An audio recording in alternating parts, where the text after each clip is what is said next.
Mic test 1, 2. Yes.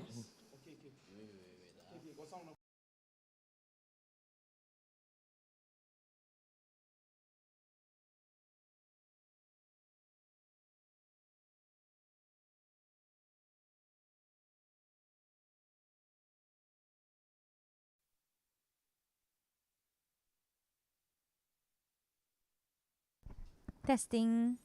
Hi, everyone. Hi.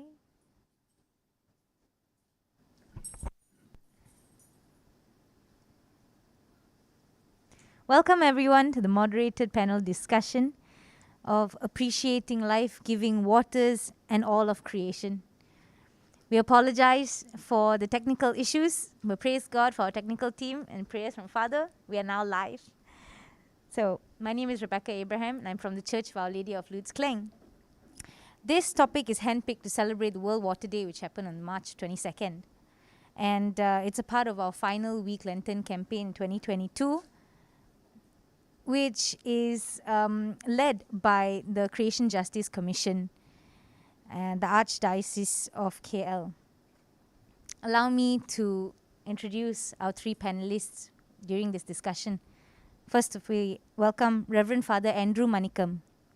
He's the Ecclesiastical Assistant for Creation Justice Commission, the CJC, and Archdiocesan Prayer Ministry of the Archdiocese of Kuala Lumpur. He's also involved in the work of the social outreach of the Poor Ministry. Welcome, Father Andrew. Thank you, Rebecca.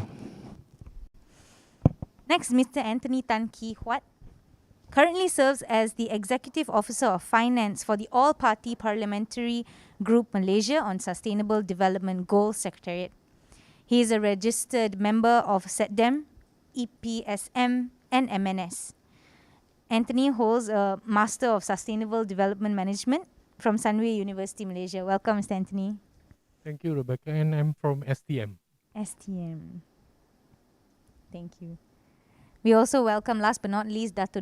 Dionysius Sharma, or better known as Dino, is a well-known environmental conservationist with over 30 years of experience working locally, regionally, and also internationally on global conservation issues. Dino holds a PhD in conservation biology. Welcome, Dr. Dino. Thank you, Rebecca. During the course of the panel discussion, if there are any questions, please do enter into the chat box and we'll be sure to pick it up. And we'll have a Q&A session towards the end of the discussion.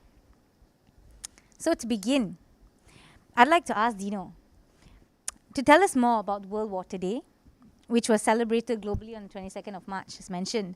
Why has water become such a global issue or a global concern? Isn't our Earth's surface covered with like 70% of water? Yeah, so thank you, Rebecca. Happy to be here this evening with my fellow panelists, Father Andrew, and my good friend, Mr. Anthony Tan. So World Water Day was mooted way back in 1992 at the United Nations Conference on the Environment in Rio de Janeiro. And so it first started in 1993 after it was approved, yeah? So World Water Day, as we know, was observed on the 22nd of March with the theme, Groundwater Making the Invisible Visible. Yeah.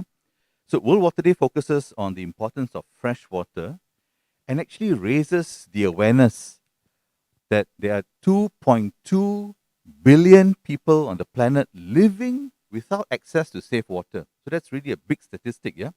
So it is about taking action to tackle the global water crisis. So core focus of World Water Day is to support the achievement of the United Nations Sustainable Development Goal number 6, which is about water and sanitation for all by 2023, which is not too long from now. So almost all of the liquid fresh water on the whole world is actually groundwater. Yeah? So water is becoming more and more of a global issue because as climate change gets worse, groundwater conservation will become more and more critical as time passes by. So in the water cycle of things, so rainforests add water to the atmosphere and through a process called transpiration, we know clouds form, right? And then, of course, when it rains, that water returns back to the earth. and that's a sort of a natural hydrological cycle. Now, what happens is when forests are cut down, then less moisture gets into the air, and therefore the rainfall decreases. Quite logic, right? And sometimes it's to a point where it even causes droughts. I mean, for example, the 2015, 2016 El Nino period, when it was actually a period of drought, it was a record high of trees dying on the island of Borneo because of lack of water. Yeah, so that was quite dramatic. Yeah, and of course, complicated by the fact that a lot of parts of Borneo were deforested. So there's actually a lot of desiccation going on the island of Borneo.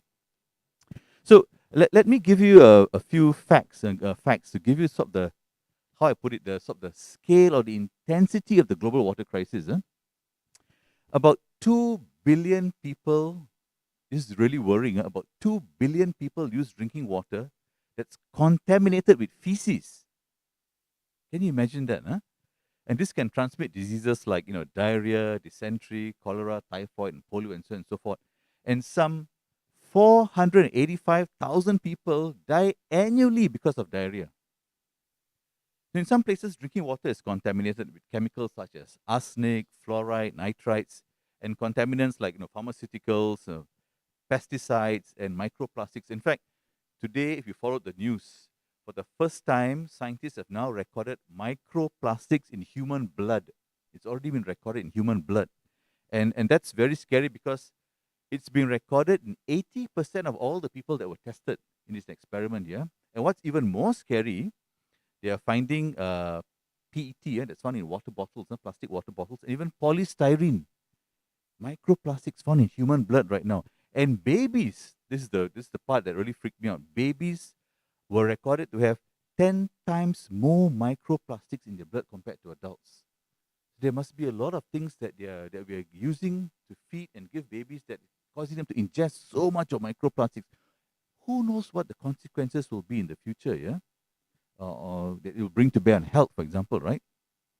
So, so you're right, the earth is covered with more water than land, but of course, all that water is salt water, yeah? So fresh, clean water is in very much limited supply. In fact, 99% of all liquid fresh water is actually groundwater. So let me just share with you a few statistics on Malaysia before I end. So in 2020, approximately 7.17 billion liters of metered water that run through meters, were consumed per day for domestic use. 7.17 billion liters of water consumed per day. And the National Water Services Commission, or SPAN, showed that consumption per capita, they call it LCD, liters per capita per day, showed that we were consuming 230 liters per capita per day in 2019. And that was an increase in the earlier figures that they consumed. So when we think about it, this is in fact, if we calculate it, 39% more than the 165 liters that is recommended by United Nations. So UN sets a benchmark, global benchmark, 165 liters. We are consuming 230 liters. So to put into perspective, what is 230 liters of water consumed per day per person? It's like one person consuming 153 bottles of those 1.5 liter water bottles, consuming 153 of those per day.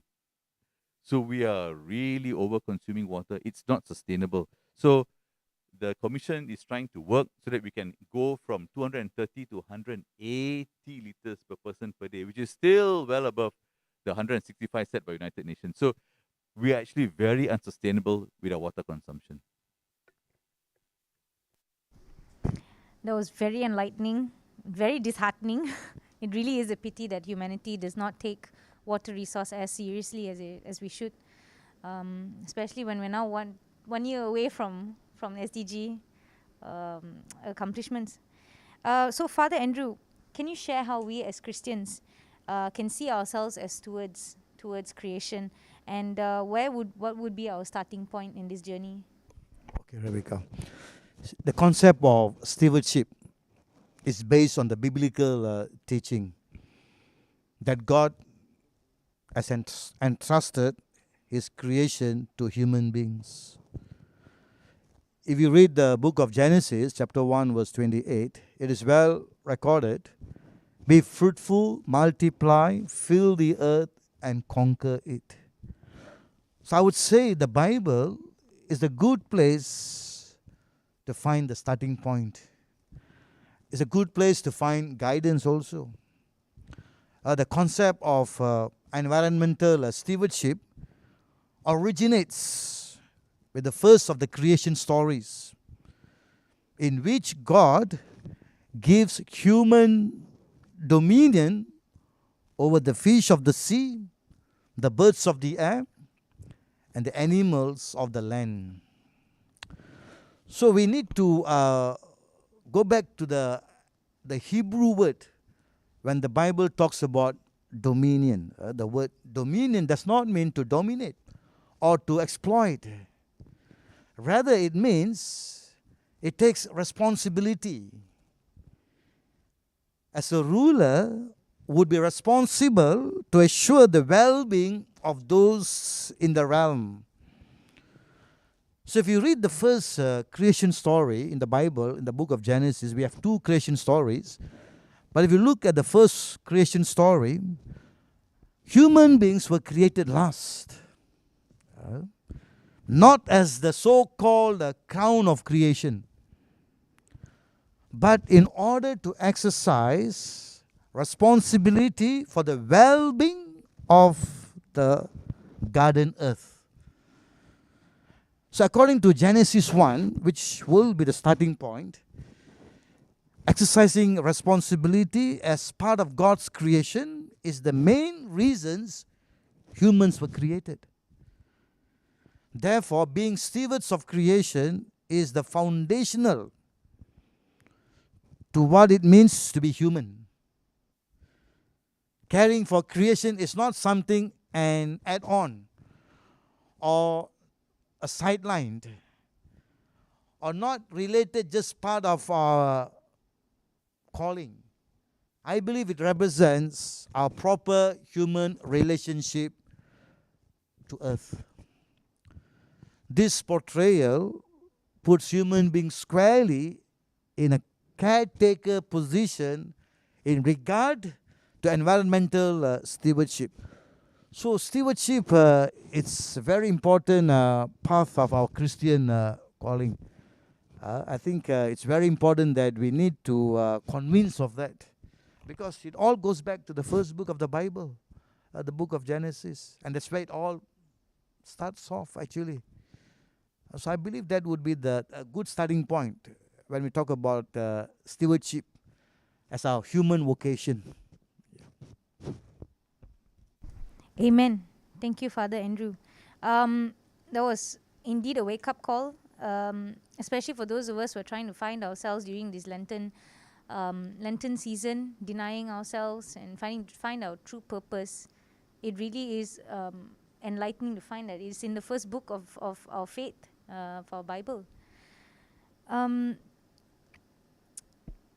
We recall the recent floods that happened that took over a few states in Malaysia. There was quite a few finger pointing going on, while many of us struggled with the crisis. Maybe, Mr. Anthony, can you help us understand which authorities are involved in water management? And are all issues regarding water management a federal, state, or local government's responsibility? Thank you, Rebecca, for that question. When it comes to water, it is there's multi dimensions in terms of the environmental related legislation. And just on water quality, there are 7 different sources of water: sewage, animal waste, aquaculture, agro-based industry, manufacturing industry, trade waste, soil erosion, and sedimentation.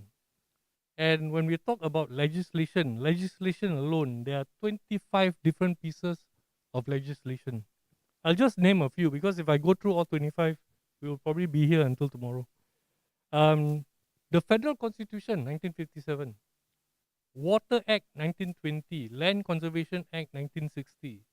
Environmental Quality Act, 1974. I'm sure Dino is very, very familiar with this. The Street Drainage and Building Act, 1974.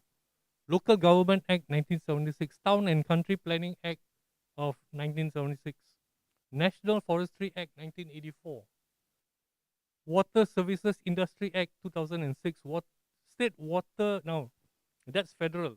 Now we're going to state matters. State Water Resources Enactments, Forest Enactments. Now that's in Peninsula.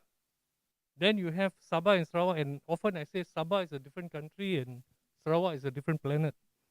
Environmental Protection Enactment Sabah 2002, Natural Resources and Environment Ordinance 1993 Sarawak, Sarawak River Ordinance 1993. So the thing is, although we call ourselves Malaysia, we are still very much bound by our different regions. When I go to Sabah and Sarawak, I call myself Orang Malaya, and they respect that. Sabahans have their own rights, Sarawakians have their own rights. So the important thing to remember here is we have the federal, state, and local authorities. And local authorities now, because there's no elections, it depends on very much which government is in power for the state.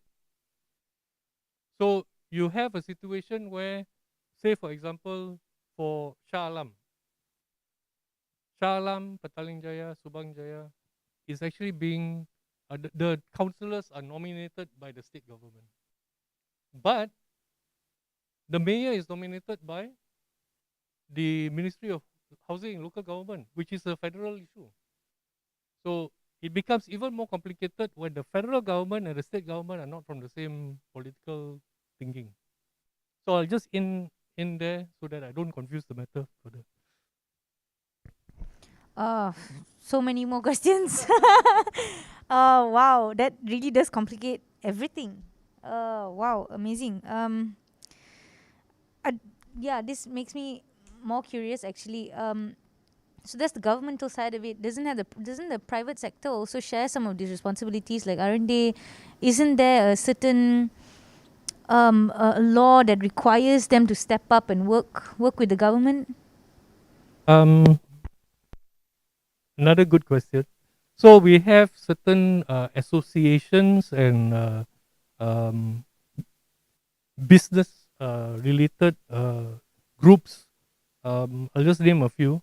The Real Estate Housing Developers Association, REDA, the Federation of Malaysian Manufacturers, FMM, the Malaysian Plastic Manufacturers Association. Interestingly, Dino, you came up with the microplastic problem. Then we have the SME Association of Malaysia. So all these different associations and business groupings, they have a responsibility to make sure that the members are adhering to all the different legislations. But at the same time, the agencies that are given the authority to regulate and also implement and take action when laws are not followed. So you have DOE, DID, SPAN, JKR, Plan Malaysia, Forestry Department, the Environmental Protection Department, Sabah, again, Sabah and Sarawak is different. The Natural Resources and Environment Board, Sarawak. So you have, again, the situation where business entities have to also find out who they are supposed to report to. So the level of integration in Malaysia is still not something which is, I would say, is not something that is admirable, because I'll just give you an example. Sungai King Kim, if you remember the tragedy that happened in Johor, 17 government departments were actually involved, from Ministry of Education to DID to the local council. And each of them are saying, this is not my problem, it's somebody else who's supposed to take care of it. The last I spoke to the member of parliament for Tebrau, he said that they are now getting all the different departments together and coming up with a task force. Every river needs to have a task force which includes the business entities, the local council, the associations, and also get the residents involved. And this is something which I think is the missing link. People don't have ownership of the water resources. Thank you. Thank you. Okay, so apparently it's everyone's responsibility for co-managing the water resources in Malaysia. So you mentioned watchdogs. You mentioned the watchdogs' roles in keeping these political agencies in check. But I want to loop it back to Dr. Dino. From your knowledge and experience, what are the local communities and the NGOs doing about the conservation efforts? Yeah, thanks, Rebecca. So, in my view, I think NGOs, which are non-governmental organizations, they're not anti-government. They just happen to be non-government. They are actually best positioned to handle matters on public education and awareness, just by the sheer nature of how they're set up, how they are embedded in society, and so on and so forth. They are the best people. In the case of course, in this case about water conservation. So, but really, I think in reality, the state governments or the federal government, whenever there are programs of such nature, where there are budgets and allocations, they need to learn to partner with the NGOs who often struggle to find the resources, the wherewithal to do their programs. So the NGOs have got certain skill sets, certain talents and attributes that, for whatever reasons may be, and we won't have the time to go into them today. They've chosen not to be part of government. They've chosen to be very independent and organized in a very different, and very often, like a community-based organization, very rooted in society. They've got all kinds of skill sets and talents to tackle issues, but uh, usually, from my experience, the limiting factor is financial resources. So I think my desire, my urge, is that in moving forward, where water is becoming more and more of a challenge, it's going to get compounded. There should be budget planning so that non-governmental organizations, community-based organizations, can be part of the solution, not seen as not part of government, therefore not to be dealt with. They should be drawn in this day and age. The phrase "all hands on deck." You need to get everyone on deck, especially for matters like the climate crisis, or the water scarcity, right? So there are many NGOs in Malaysia, but certainly I want to isolate a few. So there's one NGO called Water Watch Penang. They are Penang based. They are probably the only NGO that work exclusively on water conservation. The rest are maybe peripheral. There's some projects here and there, but Water Watch Penang are really all the way out. And then, of course, there's MNS, the Malaysian Society, the Environment Protection Society of Malaysia. There used to be SETDEM, there is still SETDEM, Sahabat Alam Malaysia. The Consumer Association of Penang used to be quite active as well on water issues, and also the Consumer Association of Selangor. And of course, they deal with water issues time and again. But Water Watch Penang works 100% on water conservation issues. So, just give an example. So, in 1999, there was a nice government NGO partnership between the Perbadanan Bekalan Air Pulau Pinang on a program called Water Awareness and Education Campaign, which they partnered very nicely with Water Watch Penang, and they had a lot of successes. And in Water Watch Penang, I can list all their programs, but they have done things like, a river walk, caring for rivers campaign, a clinic for Penangites on the importance of rivers, adopt the river project, and so many other things. In fact, one of the things that they've done quite successfully is to partner with the print media, the dailies, and write a series of articles educating the public on water conservation. So I think that's really a good thing, because they've taken water conservation, the science of water conservation, into public domain in ways that people can easily read and understand. So I think that's really important. Global Environment Center, GEC, is another one. They had a thing called the Empowerment Program. So in the Empowerment Program, it's actually trying to bring and build up the skill sets of people, so that as they were having their skill sets built up, they could function more as what we call citizen scientists. They could go into the field, collect data, and as they're becoming more aware, and that contributed by little things that people could do and cope with at their scale. So in many ways, they invested in people so that they could become citizen scientists. And I thought it was quite interesting. Of course, there's Wetlands International, by sheer virtue of its name. They look at habitat protection, peat swamps, rivers, and so on and so forth. In Sabah, we have the Sabah Wetlands Conservation Society, very much looking into mangroves and wetlands protection. So I think these are the few local NGOs that are successful because, just to recap, they are very well rooted in society. Sometimes they do place-based conservation. They're very focused on trying to save wetlands, a swamp, or a river, and they really depend and rely upon public goodwill. And better still, moving forward, if they can get full support from the state and the federal government.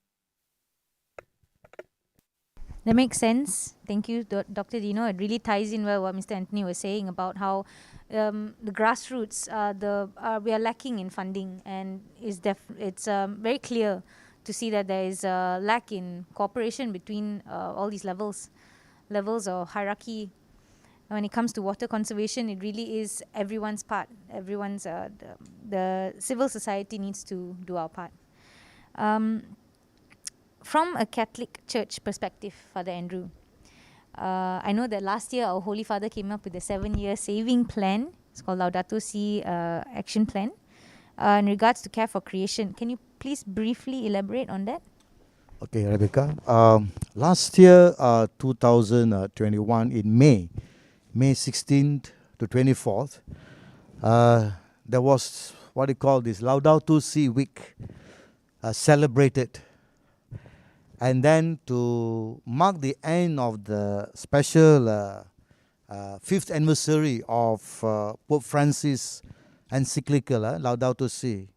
So Pope Francis launched the Vatican's Laudato Si action platform to further encourage Catholics in the next step on the journey to better care for our earthly home. So Pope Francis came up with this what they call 7-year program. Okay, 7-year program, and also in line with the celebration of his encyclical Laudato Si. Okay, the 5th anniversary. Laudato Si encyclical was came out in 2015. Okay, so in his message, Pope Francis said this. I find very interesting the way he puts it. He said, we have the opportunity to prepare a better tomorrow for all. From God's hands, we have received a garden. We cannot leave a desert to our children. And that's what he said. And the Pope said, we need a new ecological approach that can transform our way of dwelling in the world, our styles of life, our relationship with the resources of the earth, and in general, our way of looking at humanity and of living life.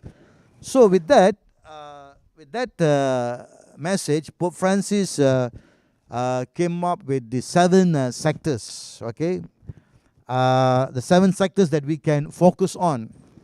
And it begins with families, okay? Families, parishes, schools, hospitals, businesses, organizations, and religious orders.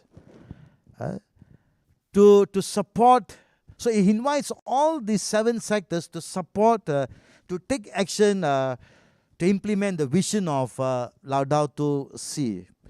And this Laudato Si action platform, there are 7 goals actually, 7 goals. Number 1 is the response to the cry of the earth, the response to the cry of the poor, ecological economics, adoption of simple lifestyles, ecological education, ecological spirituality, and community involvement. So this 7-year program is important because why? He mentioned by saying that this would help the Christian community to take on some form of actions, okay, and not just about just reading through the Laudato Si encyclical, but take some appropriate steps to how we can implement this. Okay, and no, he put it in a very nice way. Is that for the first year? He mentions to dedicate. That means the first year means would be this year actually. It means to dedicate to community building, resource sharing, and drawing up concrete action plans followed by 5 years of solid action. So this year, as Catholic community, I believe this is what we are called to do actually. To dedicate to community building, to share our resources, and also to drawing up concrete actions. And then on the what do you call on the sixth year, we will have a year of where we come and praise and thank God for all that has been done. So I believe it's a very important 7-year program the Holy Father has requested from the church actually, because the planet Earth is our home actually, and we are stewards. And he has divided into 7 sectors how you and I can play whichever sector that we are in, and how we can contribute to the implement of the Laudato Si action plan in the different sectors. Yeah. Thank you, Rebecca. Thank you, Father. It's enlightening to see how involved and how invested the Catholic Church requires us to be. No matter where we are in these sectors, the Church calls for us to be active. We begin, of course, with prayer and planning, and the next 5 years is really up to God's hands. So, Father, I'd like to ask, are there any joint efforts? Are there any joint efforts between the churches and the NGOs to fill up these gaps and the lack of cooperation, communication? Definitely, we need to do some kind of networking. Okay. Yesterday we had a very beautiful networking between the Catholic Church and also the Suu Kyi Foundation. I know Suu Kyi Foundation is one NGO where they are so strong when it comes to social outreach. And they came and gave us a sharing about their scope of work they were doing, especially in ecology, concern for environmental care and so on. And so that's one part of where the Catholic Church of the Archdiocese of Kuala Lumpur working with this group, Suu Kyi, coming with some concrete action plans where we can work together as one community in caring of our planet Earth. Definitely, we need the support of others. We can't do it all alone by ourselves. We need the support of others. I also take this moment here to invite the parishes of the Archdiocese of Kuala Lumpur to set up the LSAP team, Laudato Si action platform. Very important, because why? We cannot say that this is not my calling, this is not my vocation. You can't say that. We are all living in this planet Earth. We need to safeguard this planet Earth. So there is an integral part of our Christian calling that we need to take responsibility of our planet Earth and to come up with, at least to begin with a kind of a parish team that we can establish in our parishes. Of course, there are programs that are coming up for this year from the Archdiocese of Kuala Lumpur, from the Creation Justice Commission. There are plans that are coming up, but definitely we need the collaboration of the parishes to implement this. If not, it's difficult. We can't do it alone, and you can't do it alone also in your own parish. You need people, a support team, to help you to carry out this. So Creation Justice Commission of the Archdiocese of Kuala Lumpur will help any parishes who are willing to take up the challenge. Okay, Definitely, there is a networking going on between the Catholic Church and with other NGOs. Awesome. Thank you, Father Andrew. It is absolutely encouraging to know that we're on the right path. We've got the right ideas. However, Dr. Dino, as the Parish Pastoral Council chairman of CDM, I'm sure you know that there are some difficulties that many parishes might face. Maybe there's not enough members in the church to be able to lead something that is, or they do not have the kind of faith or courage to take up this kind of challenge. What do you think? How can we overcome this? Yeah, thanks, Rebecca. Yeah, so I personally appreciate that all parishes are different. There are some depends on where they are, so the demography of people who come, the talent pool. Some are working class. Some maybe we have more students. It all depends on who goes to a parish and what they can or cannot do. But let's just put that aside just for a very brief moment. Let's just go back to the fundamentals. Something that Father Andrew mentioned. It is basically both our collective, but also our individual responsibility to understand the teachings of the Catholic Church when it comes to the need to care for creation, the need to live up the lives of being stewards of creation. So it's actually something that's applicable to each and every one of us at the individual level. That's the first port of call, at the individual level. So for me, there are many things that I call low hanging fruit. That means if you have not done it yet, you should just go home right now and do it, because it is there for you to do. Very small, simple things. Of course, then you can add up. It can escalate to the family becoming very careful with their water footprint.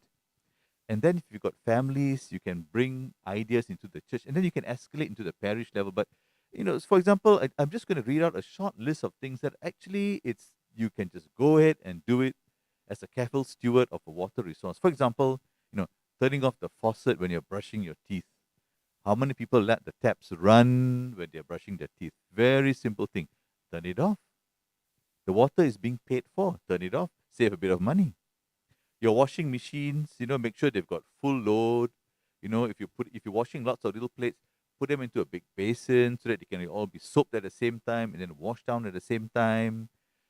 Your shower heads, make sure they are slow flow. Your taps, for example, there's this small little thing called water thimbles, and if you remove the aerator from your tap, you can remove the little black rubber ring, put an aerator, which is basically a small plastic piece that has a few holes that prevents excessive flow, and then it goes into the aerator, right? So those small little things fitted into taps, whether it's taps in your garden, in the household, can save a lot of water. End of the day, it's going to save your bill. So AIS Selangor is very actively preparing, and they prepared a lot of these water thimbles, and they've actually distributed it to our churches. So we actually have 2,000 pieces of these water thimbles that I will distribute to all of us here, and we can take them home to our parishes and share with our parishioners. Hopefully, everybody who's on the call can have a few pieces to go.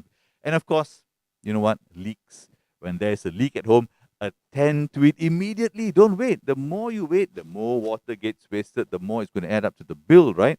Some people has got a habit of washing all their cars or whatever they have every day, washing down the driveway every day. That's all excess. It's all in excess. Wash your car once a week, right? Or sweep your driveway. Why do you need to wash your driveway every day? Just sweep off whatever's there, So these are, when you're washing your vegetables, you wash the rice, collect all that water, use them to water your plants, right? So there's, sometimes it is important to turn off the tap. Just turn off the tap. Don't let the water run. Whatever you've already used, look at it and say, can I reuse this water now? So reusing water in the kitchen, in the bathroom is actually very important, yeah? So you can do all these things. What is the litmus test? The litmus test, water your monitor bill every month. If you're paying so much this month, is it going down?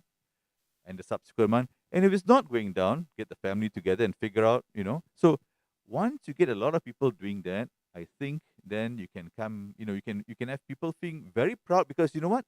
They're doing it at home. They're achieving it. they are ready to tell others what to do, because it's now they're actually walking stewards of creation. They're already doing it, taking care of water as this very precious resource. But I was speaking to Father Andrew and Father Bernard, who was also attached to the AOHD previously.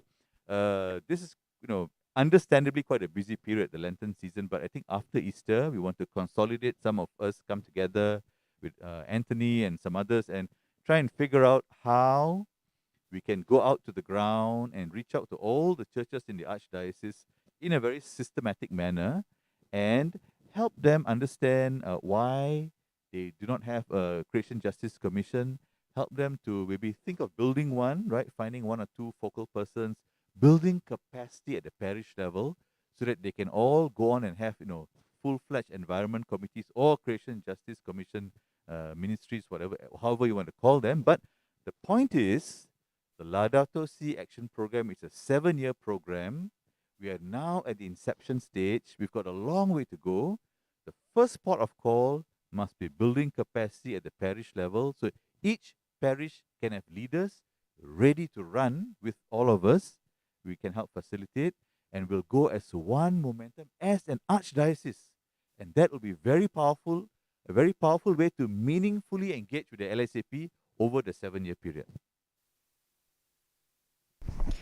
Thank you, Dr. Dino. Very encouraging to see how far we can go, especially when we hold hands, do it with each other. I really wish we can really expedite setting up these creation justice platforms and get a plan out there. Very sure there are many members who are willing to hold hands and do this together. There is so much we need to do, and there's so little time to do it. Which brings me to pose a question to Mr. Anthony.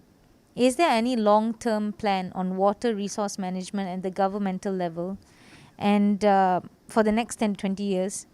And what are the roles as citizens can we play to make these plans into reality? Thanks, Rebecca.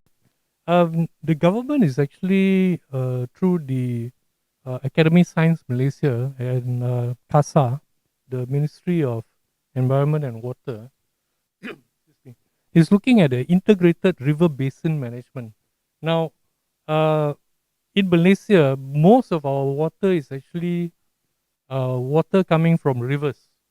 And especially for those of us in Selangor, whenever you hear of smelly water in the river, dirty, polluted water in the river, you have to start collecting water in pails and whatnot, because you're going to have water cut for 2-3 days.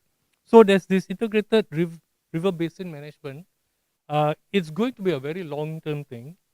You were asking about 10 years, 20 years. This is up to 2040. So it's a serious attempt by the government to look at how we are going to manage our water resources on a long-term basis. Places like Penang, the river from Kedah. Okay, because of but politics is something I cannot escape from. Because the Kedah government is not in the same tune as the Penang government, they're asking for 100 million ringgit per year for water. And now they are saying, okay, 50 million jadi. Perak has decided not to sell water to Penang because Perak already knows that there will be water stress. Selangor is very badly water stressed already, and yet the state government still continues to allow water-based industries to come into the state, which is very ridiculous. So this is a situation that we're faced now. Now, further, the interesting thing about working with other communities, the largest community in Malaysia is still the Muslim community. And they share a common value with us in terms of, we call it stewardship, they call it Khalifah. And that is a low-hanging fruit because the Muslim community lives around us. We cannot run away from the fact that they are in the neighborhood together with us. So I think that's one large community that can be approached to see whether we could share not just our roots in Abrahamic religion, but share our common goal that this earth is something which is, we are trustees. And the word trustee is actually understood by people who are not of Catholic, Christian, not of Islamic faith. One last thing that I want to touch on. Dino brought up this thing about 230 liters per capita per day. You know this country called Qatar? It is basically a desert country. Guess how much of water they use per day per person? And it's free, mind you, it's free. 400 liters per capita per day. Free water. Reason? It's free. So when the Selangor government said they were giving 20 meter cube free water, almost every NGO based in Selangor said no. Because people in Negeri Sembilan were saying, we'll take our shower in Selangor and then go back home. The big problem here is when something is free, it is not appreciated. So when we start talking about increasing the price of water, people jump up and down. But when you increase the price of data for your handphone, nobody makes a noise. Why? I need the handphone. Come on, if you don't drink for 3 days, you die. You don't use, I mean, people go into handphone withdrawals. My handphone is off also, I'm feeling uncomfortable. But we got to really look at priorities. So if the government is prioritizing something that is going to take us into 2040 and it's going to be in stages, we as citizens also have to start preparing ourselves. We have to prepare ourselves for the fact that if there will be a time, will be like Singapore, we'll be actually drinking reprocessed water from our sewage. It's a reality. We have to start preparing ourselves to pay for more water services. I went to I just came back from a 2.5 day trip to Tampin on a parliamentary project. And the reality is the orang asli do so much in preserving the environment, but they get zero remuneration from it. Now the fact that they want to go into the forest to collect forest-based goods is also illegal. They are afraid to go in because somebody may arrest me. But they are the ones protecting our water sources. So water protection needs to be paid. Water services need to be paid, and water needs to be paid. I know many people will not agree with that. But if we continue to give water at low prices, we will end up in a situation where sooner or later we'll be like in the US now, 1 gallon of petrol is $7. So be prepared. You may actually find one bottle of mineral water costing you 4 ringgit or 5 ringgit. That's the reality. If we don't take action now. Thank you. Thank you, Mr. Anthony, for wrapping that up very well for us. In summation, we are at the close to the end of the line. It's either we reprioritize now or prepare to pay the consequences for not being the stewards all this while. Right now, I'd like to address some of the questions that we've gotten on our chat. But it seems like everyone has been having a really good session, really observing all the intel that you guys have shared with us today. Thank you very much. We have one question from Miss Jacqueline Thomas. She asks, education is the most important way. What is being done at schools? What kind of campaigns are being carried out in schools? So this can go to you, Mr. Anthony.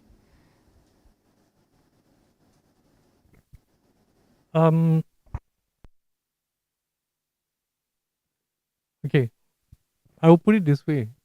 I may get fried for this lah, but our education system today is putting uh, the focus on things that are actually not the most important that a child or a adolescent needs to know. Um, the very fact that we we now don't have this thing called civics, which Dino and I we used to go to. Uh, our Muslim friends were very happy because they can go and play football at the time, like. But the important thing is to be a good citizen is now no longer being taught to children. They are taught to memorize all this nilai murni, and then my kids come home and say, "Daddy, what's the point of having the nilai murni? The teacher is not following." So we got to re-emphasize what is truly important. Whether I do not know whether the Ministry of Education is actually putting focus on water itself. Uh, Even to get the ministry to talk about environment is already I think 20-year battle. To talk about climate change is another 10-year battle. So there are things which I think need to be refocused. Thank you. Thank you, Mr. Anthony.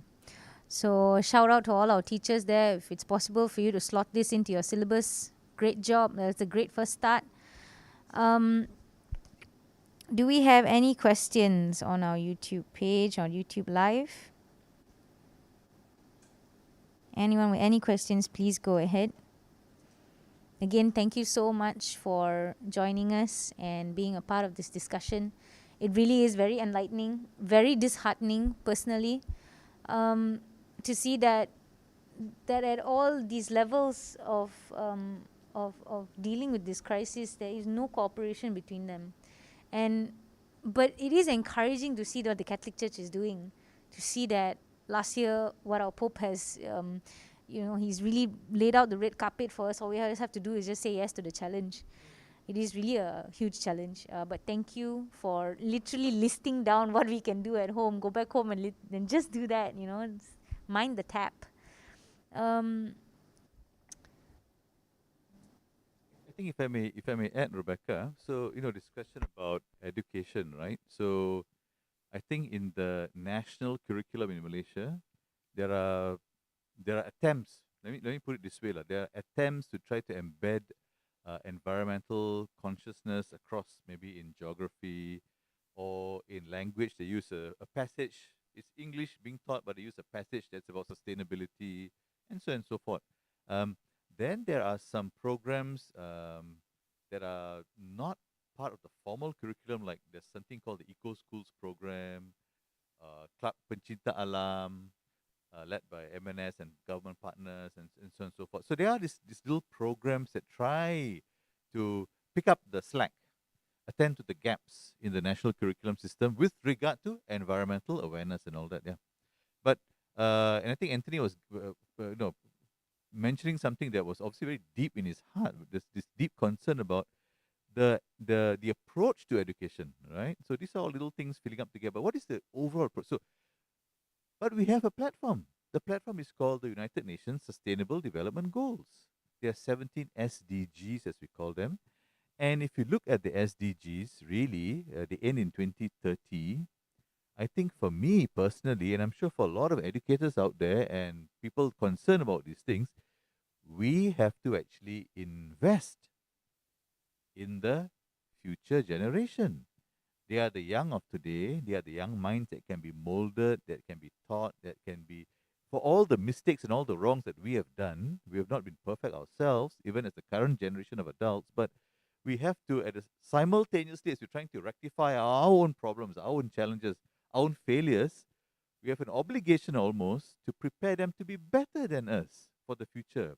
So that as resources become more scarce because of global population growth, they are far better off than we are in terms of managing the environment.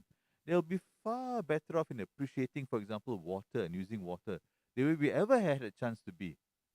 Okay? So I think this is our spiritual and our moral obligation. Spiritual because it is embedded in the teaching of the Catholic Church. The call even in the Islamic faith, the call to be stewards. Uh, I think it is there. It doesn't get more powerful than that. When your holy books ask you to be stewards of the creation of the Creator, it does not get more powerful than that. But then, knowledge is one thing, living the life of a steward is something else. So we have to now walk the talk. We have to walk the talk. And so, after the publication of Laudato Si, the Dicastery for Integral Human Development at the Vatican, with Pope Francis, they decided that to make Laudato Si alive was to create the LSAP, at least for all Christians, and certainly people of goodwill who would like to come on board. This is now the structured program to help us walk the talk, to live our lives following the teachings in the encyclical Laudato Si, but really centered on the call to be stewards of creation. That is the power, that is the core, that is the essence of what this has to be all about. Even in all the failures that will happen in the education system, whether it's in Malaysia or elsewhere, there must be a lot of successes as well. Nonetheless, as Christians and as Catholics, we have now a systematic program for the next 7 years. We must take the full chance to make ourselves and our children much better tomorrow than we are today. If I can just add in, because SDG is my day job, the All Party Parliamentary Group Malaysia on Sustainable Development Goals. So thank you, Dino, for bringing it up. We are currently in 30 parliamentary constituencies doing ground SDG projects. We are also educating the government officers at the district level on what is SDG. Because we come to a situation where SDG itu binatang apa? But when we ask them, have you done anything with water? Have you done anything with education? Have you done anything with poor?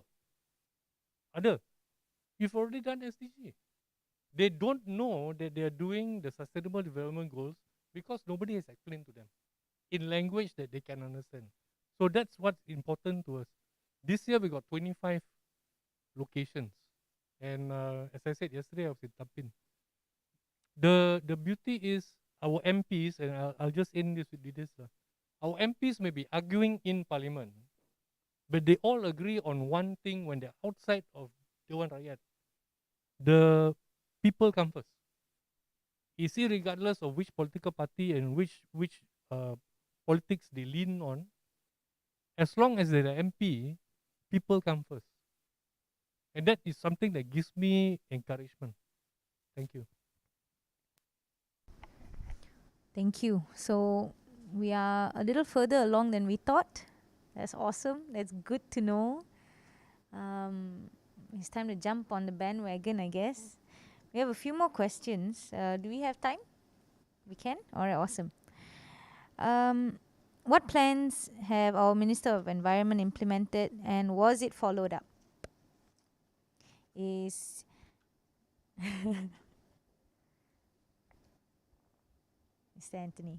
I may not be allowed into Putrajaya after this. Okay. In terms of what Dino brought up much earlier about microplastics, we have a roadmap on the stopping of the use of single-use plastics.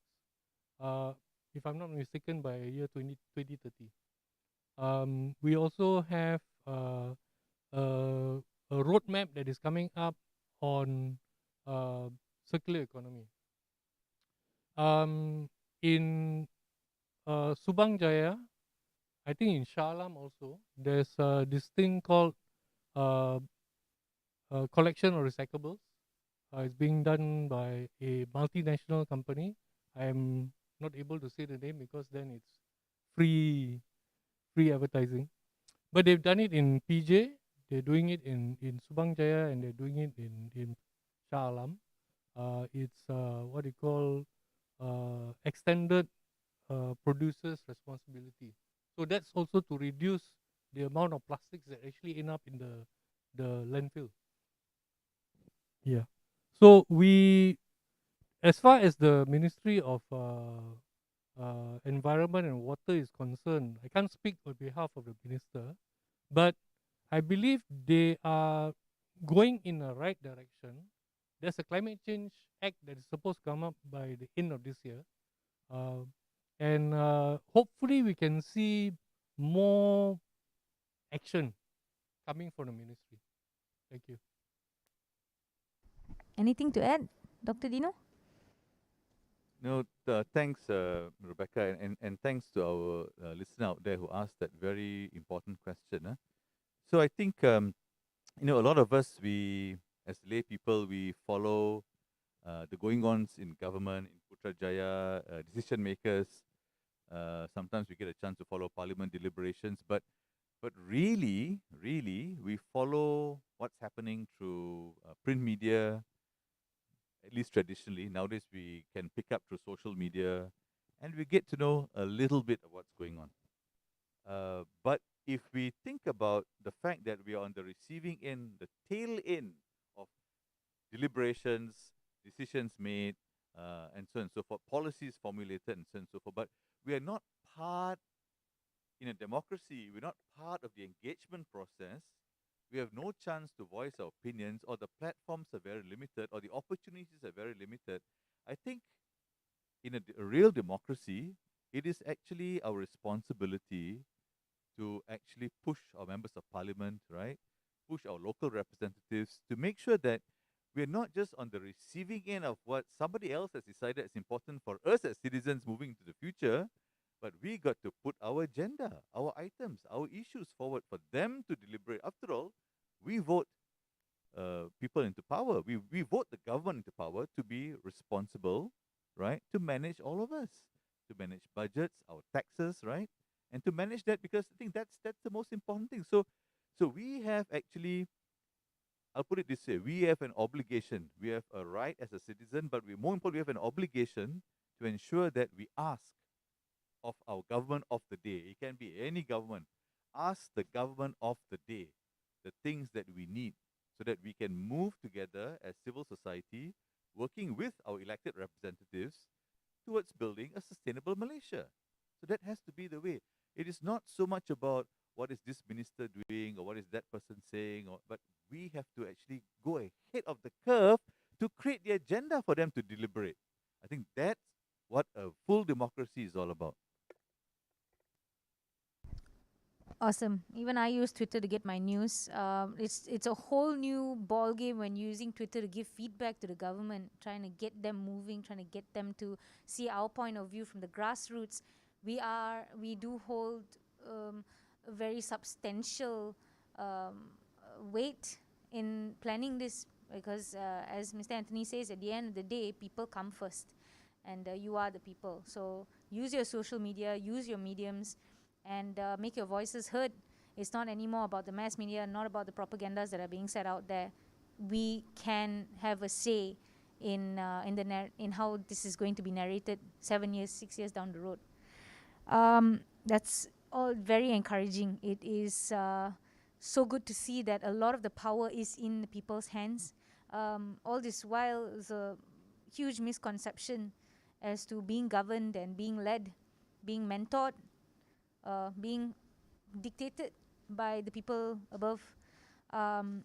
It is because of technology, because of the realizations that we've, especially through spirituality.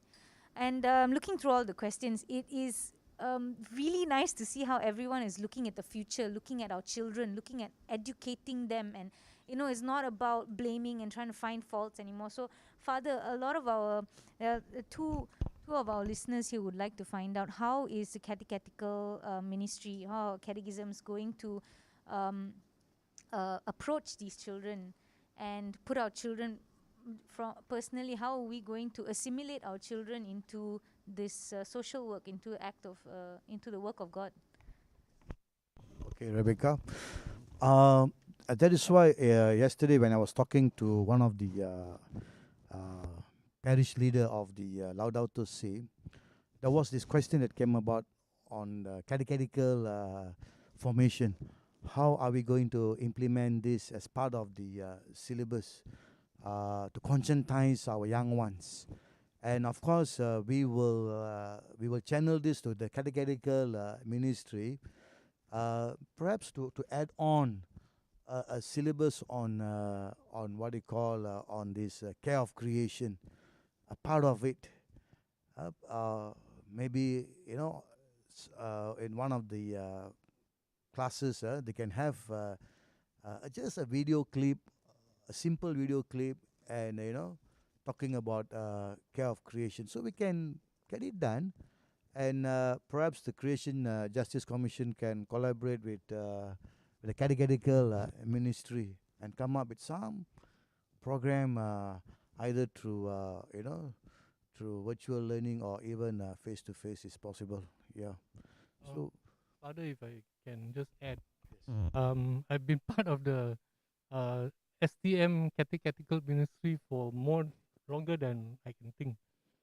But over the last, I think, 4 years, I've actually been invited by the Standard 5 class to speak on Laudato Si.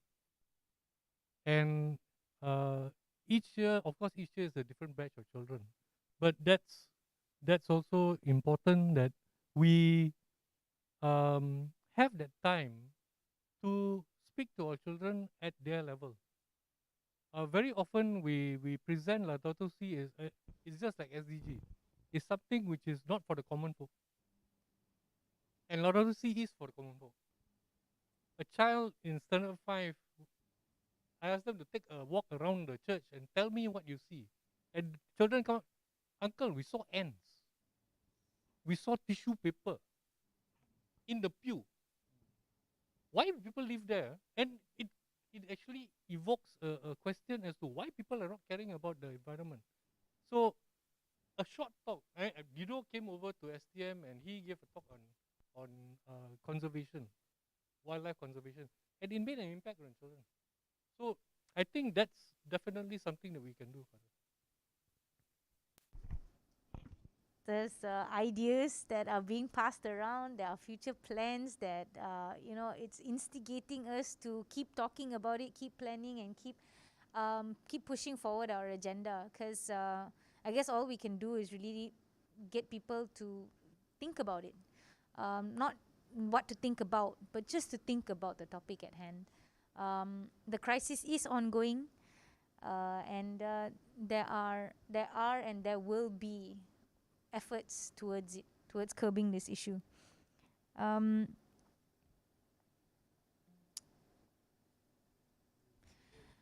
We've got a lot of reflections from our listeners that are thinking about how they can do their part in daily lives, and I think, Dr. Dino, you've already addressed that. We've talked about what are all the efforts on all different levels, how to cooperate, what are the future plans. It's great to see that the church is a great encouragement in our role. We have one more question by Miss Irene. Can we take that as yeah? Mr. Anthony, for the numbers to contact to report for open burning, reachable lines in each state or district, please. Oh, Department of Environment. Okay, just yeah, just to let you know, there was a company next to STM that was operating a plastic recycling thing, and finally we had to call up. I pulled some strings in terms of getting to people in Casa, and they actually came. They took action. Unfortunately, the factory reoperated later on, but please be assured that if you call up the CASA hotline or DOE hotline, it will be taken care of. They give you a report number and all. Thank you. Thank you, Mr. Anthony. Yeah, it's good for us to be invested. Good to find out really what's out there. Who are the people to contact? Be a watchdog in your own society. Whatever is relevant to the environment around you, you have substantiality to your voice. We have no more questions from the floor. No more questions from the floor. All right. So I think it's about time we can say thank you. Thank you very much to our panelists. Thank you to our IT team for solving the issue in the beginning. We really we we apologize. We do apologize for the technical issues, but it's great that you guys were patient with us. Thank you so much. During this Lenten campaign, I wish and I encourage everyone who is present here to reflect, and really take the intel from our panelists to heart, and let's keep pondering upon it. Thank you very much for everyone who is here. Now that we've engaged our hearts, minds, and souls to the idea of our involvement in the care for creation, I encourage everyone here to join us again tomorrow online for Laudato Si movie night, so that we can learn, ponder from our homes. There's a lot for us to be looking at in terms of the global impact and what we can do from where we are sitting. A few notes for the Lenten campaign, which is going on for the next few weeks, next few sessions. On the 29th, CJC will invite Church of St. Francis of Assisi to present on water as God's precious resource for humanity and all creation. Following that, we have a few more churches that CJC will be collaborating with and inviting onto the platform for us to further discuss. We would love to hear your questions, your reflections, your revelations. Let's make this as engaging of a Lenten campaign as possible, especially when we're going through it. Let's go through it together at all levels. Till then, we'd love to wish everyone a blessed Lent and a pleasant week ahead. Thank you, everybody.